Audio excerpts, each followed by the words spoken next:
La la la la la la. Ask a kindergarten class how many of you can draw, and all hands shoot up. Yes, of course we can. Then what can you draw? Anything. How about a dog eating a fire truck in the jungle? Sure. How big do you want it? How many of you can sing? Yes, of course we can sing. Then what can you sing? Anything. But what if you don't know the words? That's okay. We'll make them up. La la la la la la. How many of you can dance? Okay. What kind of music do you like to dance to? Any kind. Let's dance. Oh no, you don't have to.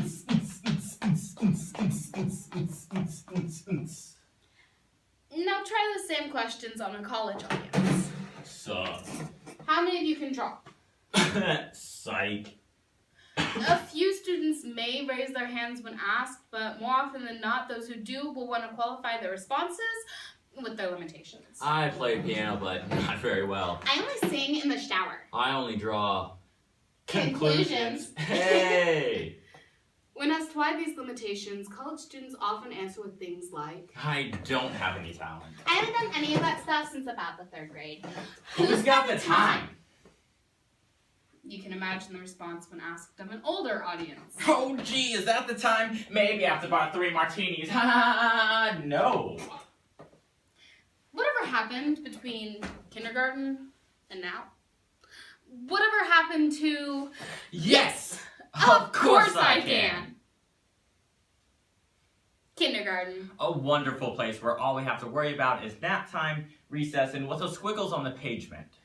But eventually we have to grow up. And it's only in the real world that we face problems that we never knew existed. We like to stress ourselves out over credit card bills, car payments, and sometimes even scenarios that we've just made up in our heads. To cope, we draw upon the creativity and wonder we had when we were children. It is only then we can begin to appreciate the beauty and wonder in our lives, because... All I really need to know? I learned in kindergarten. Brian Azulia. And David Caldwell. It's February and I have an appointment for a physical. In the waiting room are 2 other people much older than I. My husband, Fred, and I, well, we've been married about 60 years now. Well, Fred just turned 87. And, well, in our family, we say he has a few screws coming loose.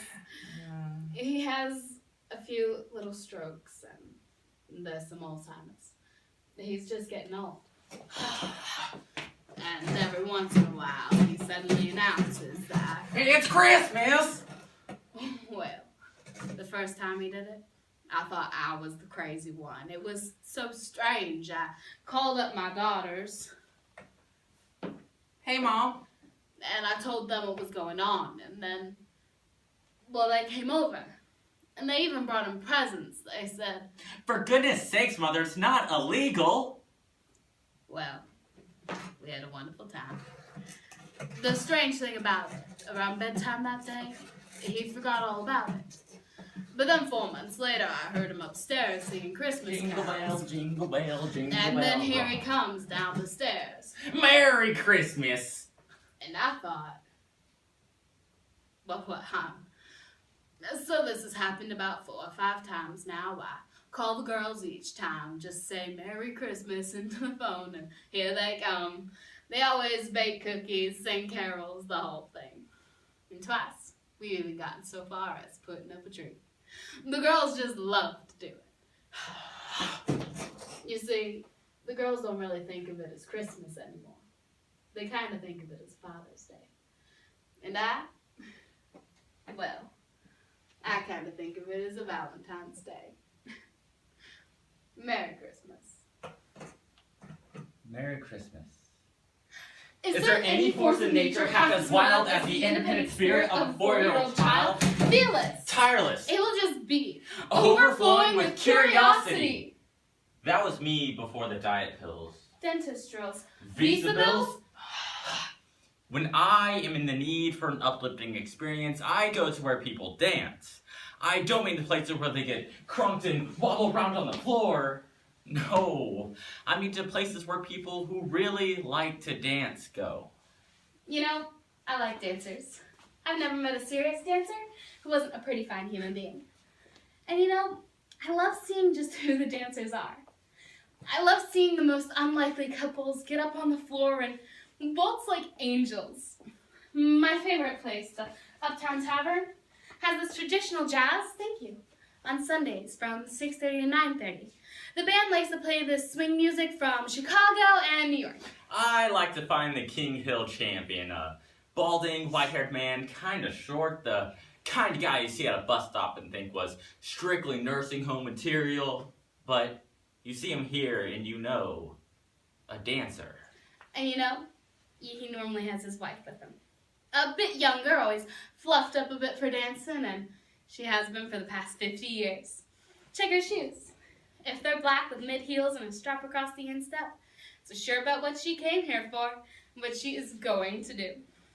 The music cranks up and he takes her by the hand. He limps onto the stage. It's just an act to set you up, and it happens. She steps into a permanent spotlight formed by his embrace. The years fall away, and once again Cinderella and her prince are dancing to the music in the room and the music in their hearts. He dances flat-footed and with an economy of motion. She responds to unseen suggestions to twirl out and around and back in again. It takes about 40 years to dance with someone this way.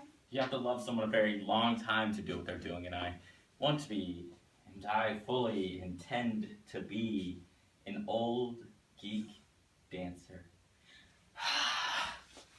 A while back, I decided it was time to buy a cemetery plot. Popular wisdom says that the three most important things in real estate decisions are... Location, location, location. But I thought, it's a grave. What importance does a view make in resale value? Not a problem. Well, one night I went into the cemetery with my favorite blanket, laid down, stretched out, looked up, and was startled. This grave has an amazing view. I could see the starshine from millions of light years away. You know, I've never liked the phrase that says, To dust thou art, and to dust thou shalt return. we are energy with this interchangeable light. We are fire and water and earth. We are hopes and dreams and fears, Held together by wisdom and ripped apart by folly. So much more than dust. The stars may have died out by now. Gone. That is a scientific fact. But my life gives off another kind of light. One that may shine on long after the source is gone. Are there any questions? Are there any questions? What's the meaning of life? Are you kidding me? It's the meaning of life. I'm sorry. What's the meaning of life? You have to be kidding me. Well, who knows? You may have the answer, and I hate to miss out because I was too socially inhibited to ask. La la la la la la. At the end of the last session of a 2-week seminar, Alexandro Papaderos, doctor of philosophy, teacher, and politician, rose from his seat in the back of the room and walked to the front, where he stood in the light of an open window and looked out. We followed his gaze out across the bay before he turned and asked, Are there any questions? Quiet quilted the room.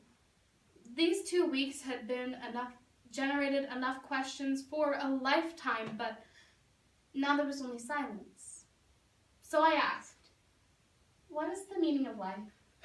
People laughed at the absurdity of the question, and they stirred to go, before he rose his hand and stilled the room.